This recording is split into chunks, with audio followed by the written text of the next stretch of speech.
for me. So just thanks for being here. No, thank you. Sorry to. And by the way, happy to take any question. Literally just got off the phone with the police chief on crime lab issues, so I appreciate the indulgence. Everyone coming up coming upstairs. I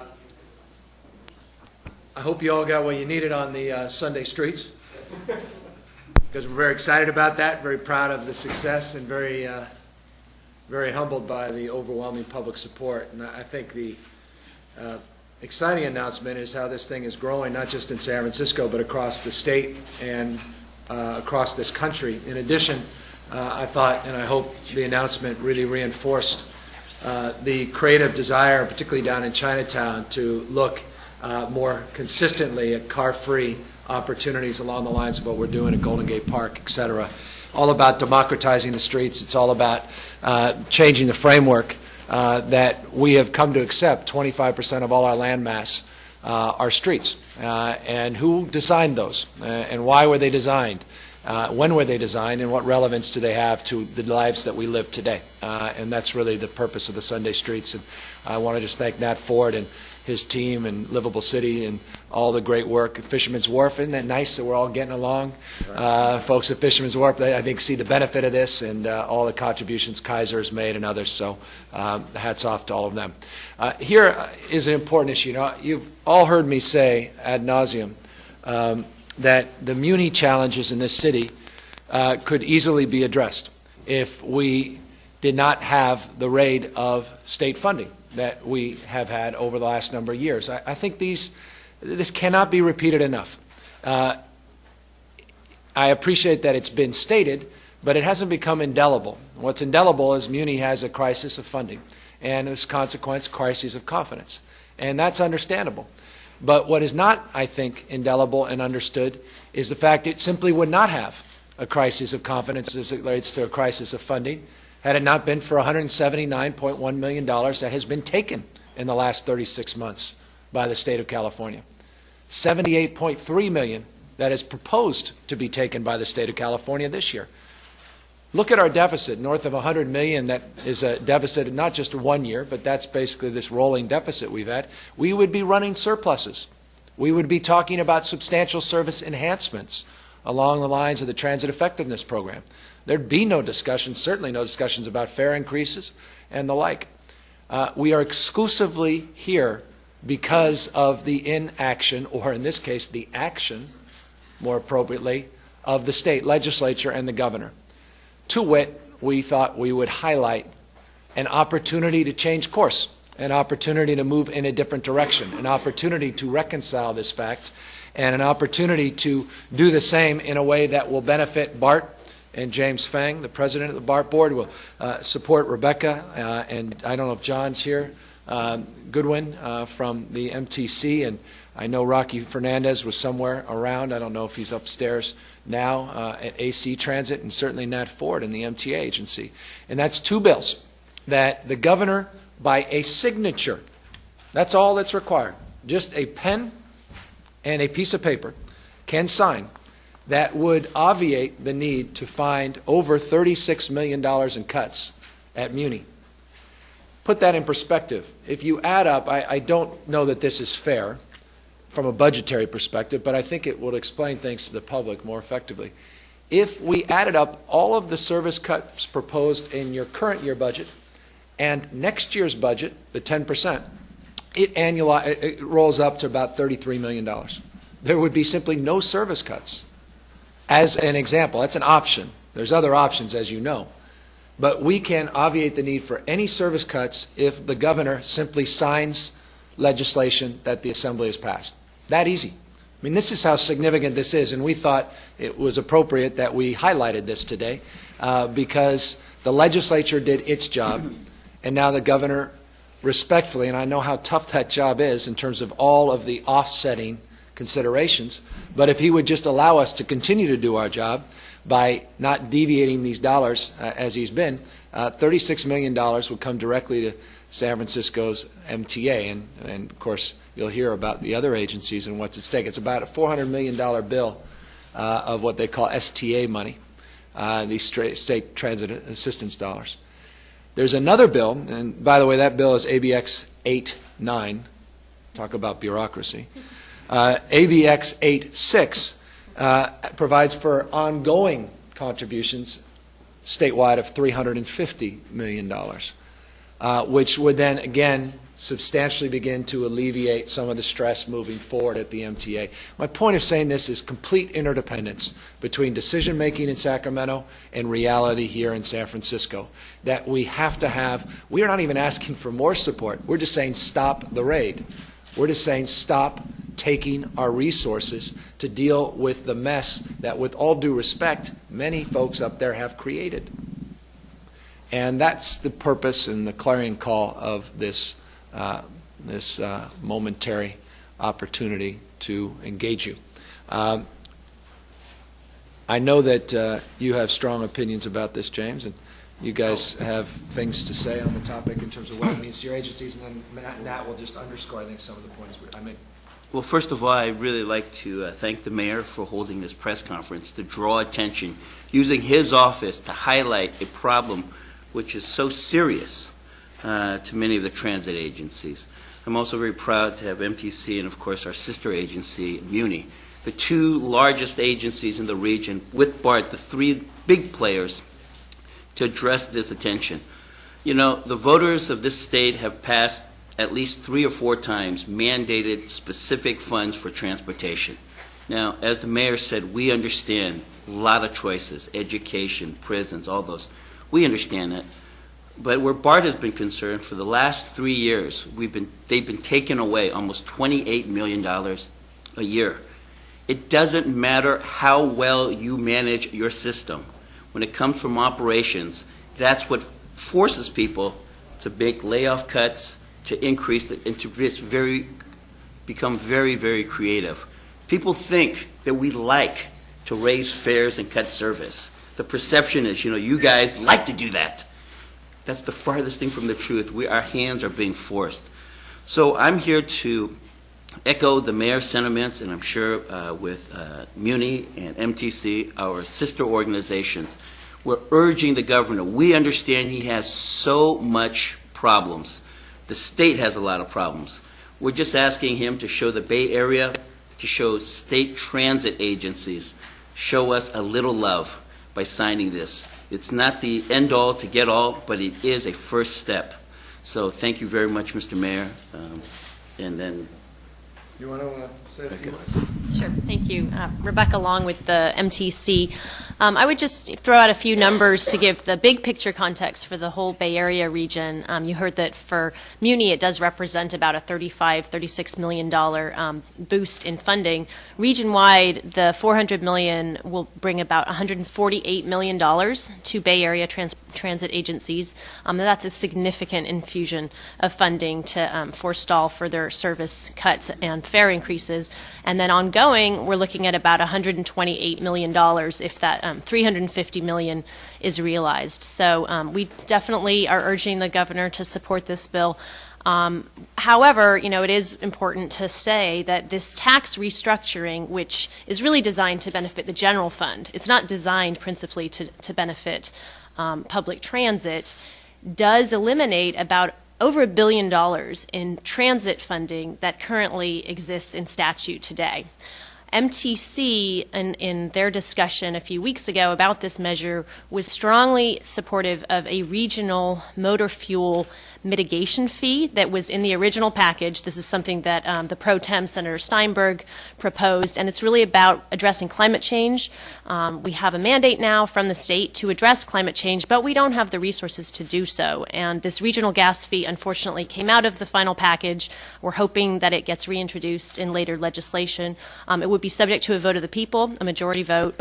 We think Bay Area voters would be happy to step up and pay 10 cents more per gallon for addressing climate change and providing meaningful transit and other alternative transportation modes that can help build sustainability in our region. Thank you.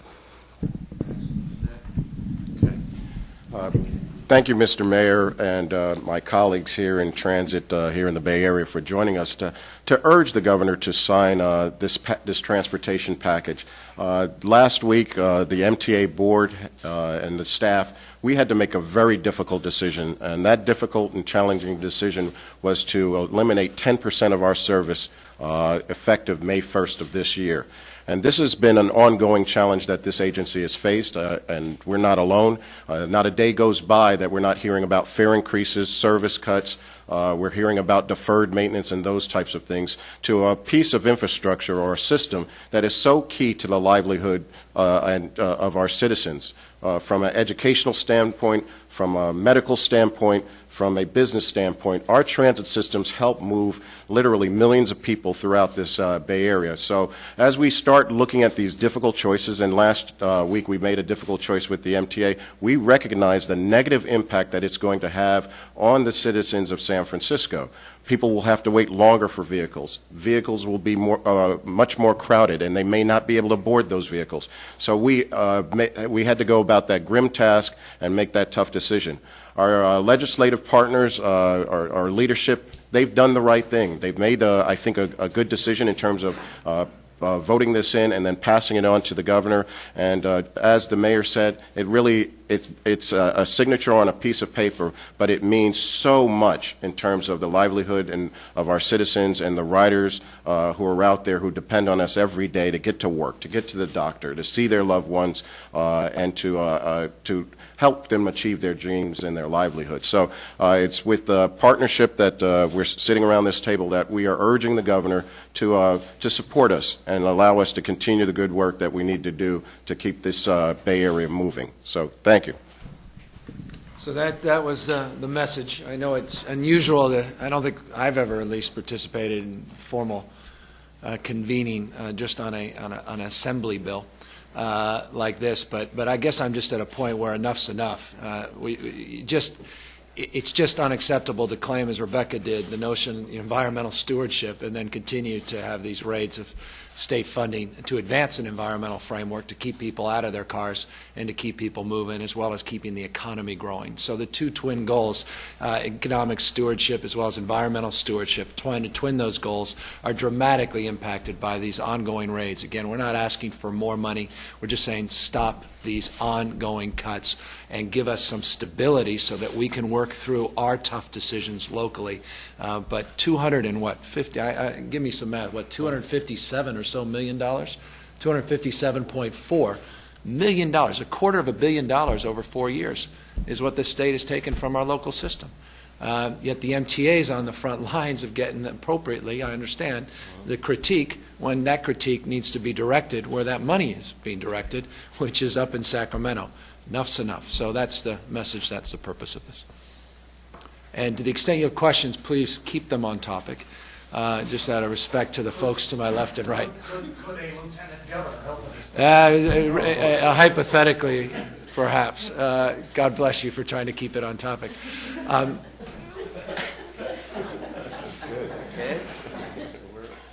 At peril of trumping, not going there yet, but at trumping our own purpose for calling this, I have another purpose. And that is, I want people to apply, and this is somewhat unique, to serve on the MTA board. I will have a vacancy or two very soon, and I would like people that feel they have something to offer and something to provide to put their name up. This is a very different process than most of my commission appointments. And to offer themselves for consideration to serve on the Metropolitan Transportation Authority, the MTA. If they would go to, and the easiest way is my email, gavin.newsom@sfgov.org, gavin.newsom@sfgov.org. Trust me, lots of people know that URL. And apply. We will go through a process, and I will choose someone on the basis of those applications. We've never done this before. We go through a series of applications, but it's done very differently than this type of public overture. So I think it's appropriate. I know the public fervor out there. I know the intensity of feelings about what's going on with the system, and I think this may be an opportunity for someone to emerge and to step up and not just be on the sidelines feeling powerless, but to find an opportunity to feel that they have a direct influence by serving on this agency well past my term, regardless of what I do. It's a 4-year term as mayor. What are you looking for? I'm looking for someone that has ideas that can offer solutions, not just critique. But you could be a muni rider? I would like to see someone that represents the interests of the riders, which by definition are the interests of the city, which by definition should be our interests, labor as well as management. So by definition, someone that represents the broader interests of the riding public. And that could be someone who has strong labor background, it could be someone with strong management background, it could be someone who just has strong opinions as a rider or a frequent rider of the system, but someone that, again, wants to share their, as Oliver Wendell Holmes once said, their action and passion, as opposed to just stand on the sidelines and point fingers. Mr. Mayor, how's this different than other commission when you look for other commissioners to serve? I've never once asked thousands and thousands of people to apply, but I do have a community process for commissions, and a lot of folks, I have stacks of resumes that I receive, and I reach out to folks, say, do you have good people, who do you think would be helpful, but I've never done it in this broad context. I'm not sure any mayor in your tenure as a reporter here in the last 20 years, to my knowledge, has like this, unless you have a commission secretary, they have a process. I have thousands of people that are on that list, and we try to afford balance on commissions. We have prescriptive balance that the voters have required, and so that's the condition and criteria to which you process applications. In this case, I want to just open it up even more broadly and democratize it. The challenge of doing that with every commission is you may get nothing done because you'll be meeting with thousands of people and you can't necessarily manage, so you have a filter where community leaders give you names. But in this case, I don't want a filter. I don't want people to offer me ideas. I want people themselves to feel they can directly contact us and offer themselves up. You're on the muni labor front, where are things, and also given the fact that the Ellsworth idea about the charter. It's moving forward. But it's like, where are things? Well, I'm running upstairs right after this, and I went from labor meeting to crime lab meeting to this meeting to labor meeting. That's been my last hour and a half, 2 hours. I won't tell you what I was doing before, but it wasn't very dissimilar. And we're going to be meeting with all labor. I'm walking across the street. Please don't walk with me out of respect to the confidentiality of the meetings, but we're going to have a big labor meeting. I do this every week with labor to try to work through our proposal, and there are counter proposals to try to work through this budget shortfall. The discussion today was about this muni question, and I still feel it is absolutely wrong for the operators to take a wage increase and do it on the backs of the riders. And that's exactly what they've chosen to do by rejecting a contract that I personally participated and helped negotiate over a 4-day period. I not only participated in the wage concessions, I had discussions over the course of 3 days about rear view mirrors. God is my witness. That's right, he's shaking his head. In order to show my commitment to working together to try to find a solution that works for everybody by saying, please don't take a wage increase in an environment where we're doing service cuts with these raids from the state government.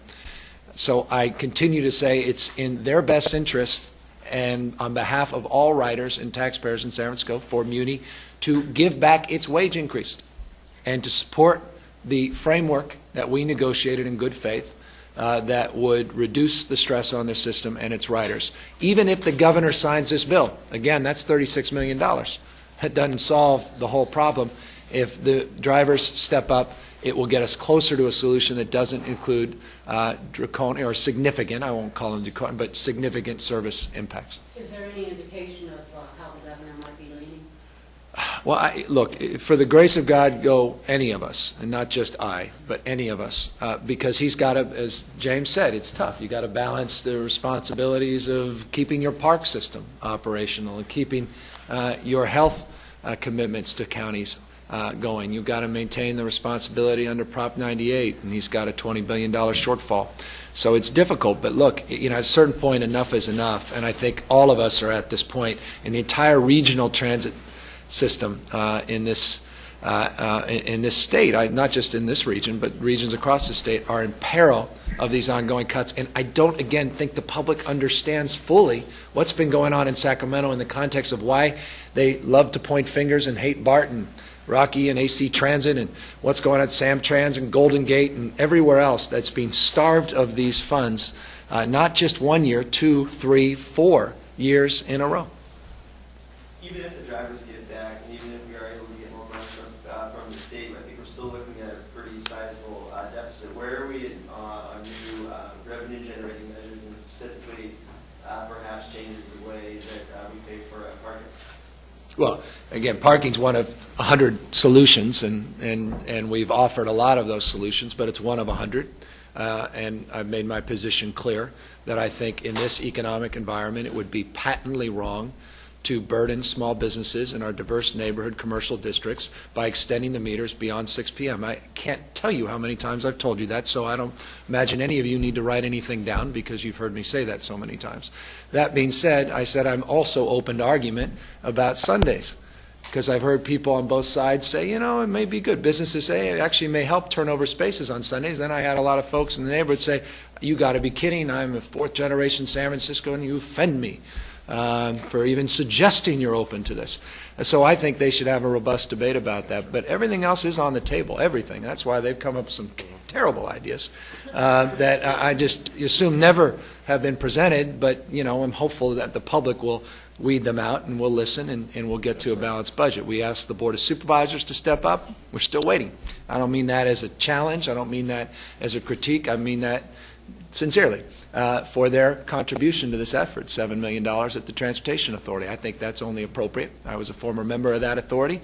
We never really did much to support Muni beyond our legal obligations pursuant to the sales tax provisions that the voters approved, and I think this is an opportunity to demonstrate our commitment to the system and its riders. So all those things are examples, taxi cab medallion monetization, et cetera, of alternative revenue strategies, new revenue, to provide for a balanced budget.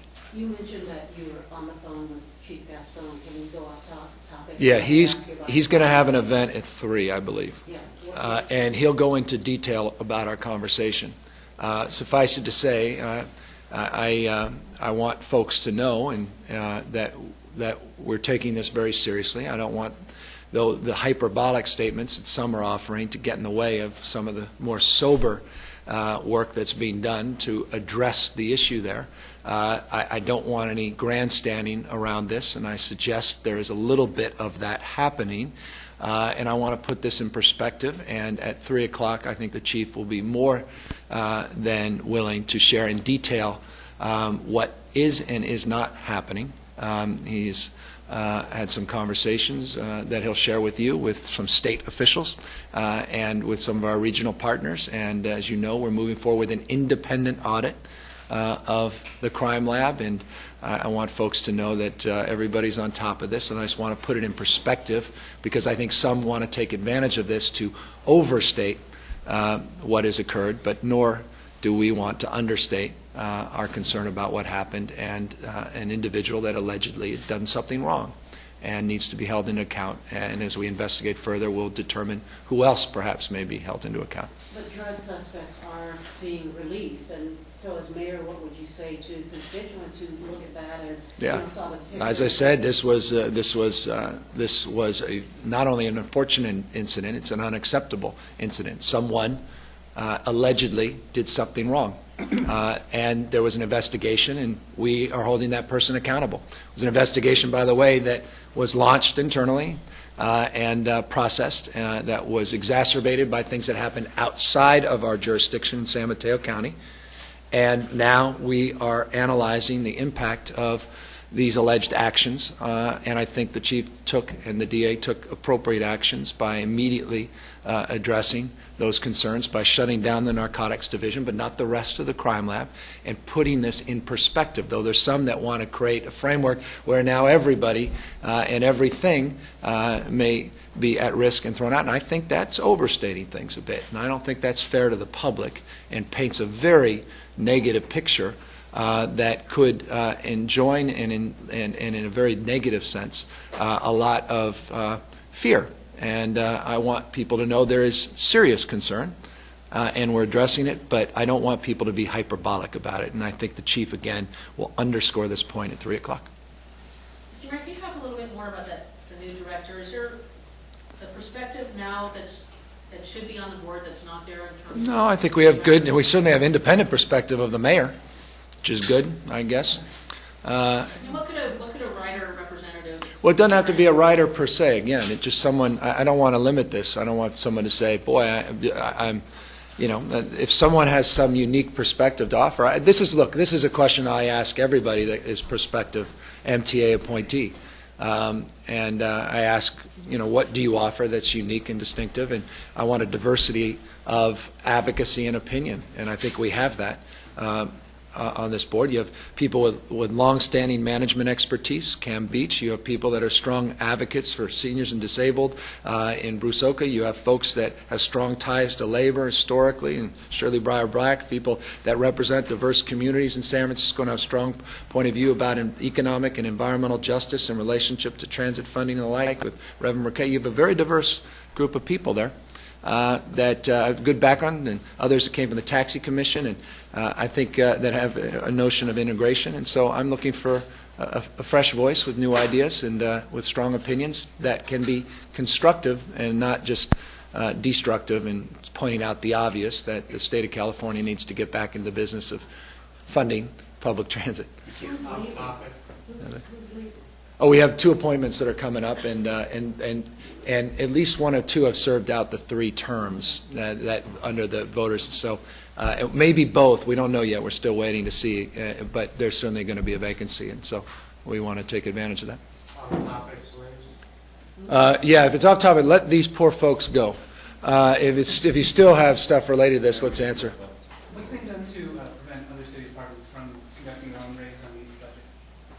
Well, I don't know what that necessarily, can you define the question? Yeah. Sure, especially as it relates to Spur's proposed alternative budget for Muni. They had a couple of recommendations for how the work orders charge the MTA could be used. Yeah. Well, I've had a chance to review their proposals. I'm not aware that those proposals were part of the initiative that they're supporting with Supervisor Ellsburn. So I think some of their proposals they backed away from in terms of initiating a voter-driven petition that they've got title and summary for. We've had private conversations with them, and I think that we gave them ample argument to why work orders are appropriate. It happens in every agency in government, and I think that's important for all of you to research and to reflect upon.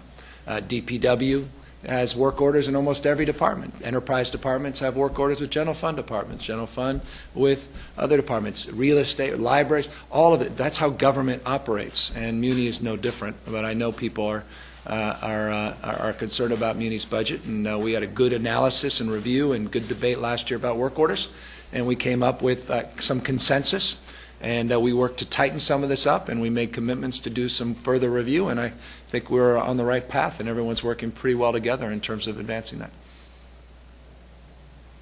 Thank you. You guys get out of here. You don't want to even stay for anything else. Thanks, man. And yeah, just if you have quick anything else. Mr. Mayor, have you made a decision? I will let you know tomorrow. Tomorrow I will let you know what I'm thinking.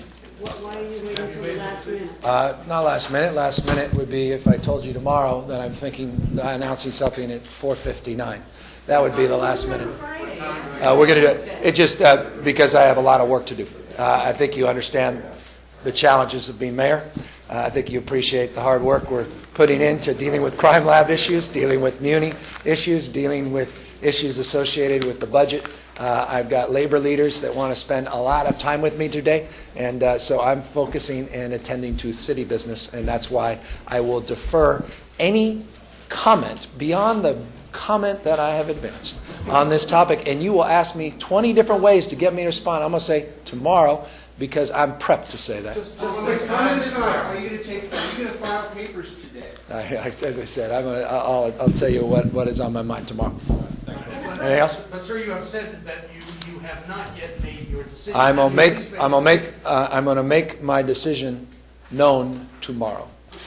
Thank you for allowing me to distinguish that. Wait, Do you have any other topics? Oh yeah, good. Let's talk about that because I'm just not going to get anything out of me beyond tomorrow.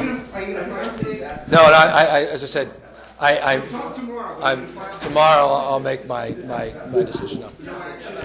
I'll be honest with you. I have no idea about anything except city business today. I'm focused on that decision tomorrow. I'm just focused on city business today, Rob. God is my witness. So there's nothing that I intend to do today. I'm doing everything tomorrow. And if something happens, in terms of someone pulling, there's all this process. When you have to make a decision, you have to keep this open, you got to do that. Even yesterday, I think someone said, hey, you have to write a check. I didn't even know you had to write a check. In terms of some of these things, and that was on KCBS or something, and it was true. So these are, you raise money, you go out. These are irrelevant points. Somebody else wrote. Well, you have to, yeah. You raise money. Okay. Yeah.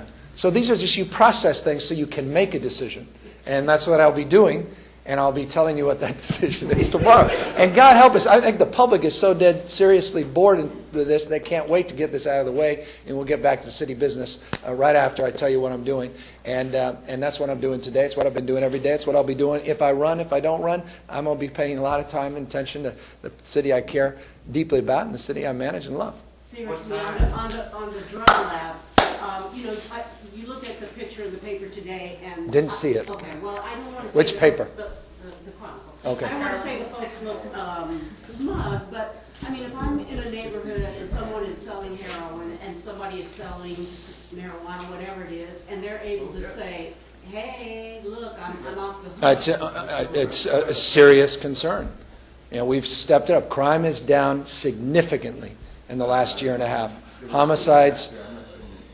One sec. Homicides are down this year against the historic reductions last year. Part 1 crimes are down almost 20% this year against double-digit decreases last year. We've had a lot of successful efforts in the Tenderloin. We're expanding some of those efforts to other districts. We're moving in the right direction in terms of addressing quality of life crimes and more violent crimes.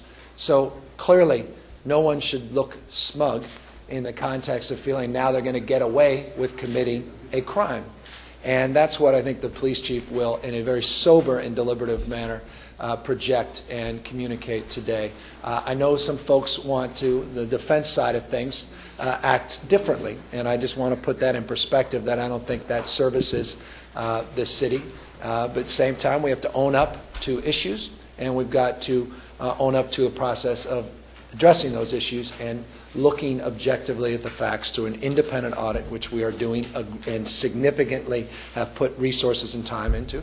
And we'll get to the bottom of it and hold the appropriate people accountable. But I want to just put this in perspective and not allow those voices that suggest, hey, everybody, come on, here's the key. That's just not fair. It's not accurate. And again, the police chief will make that crystal clear today. Is it hundreds or thousands? That's not a politician should never answer that question.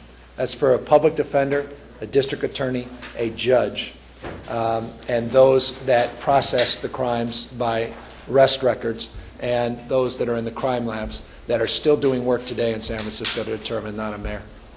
Are you meeting with the SEIU today? I mean, your time. We meet with everybody. So SEI whole, everybody. They're all waiting for us.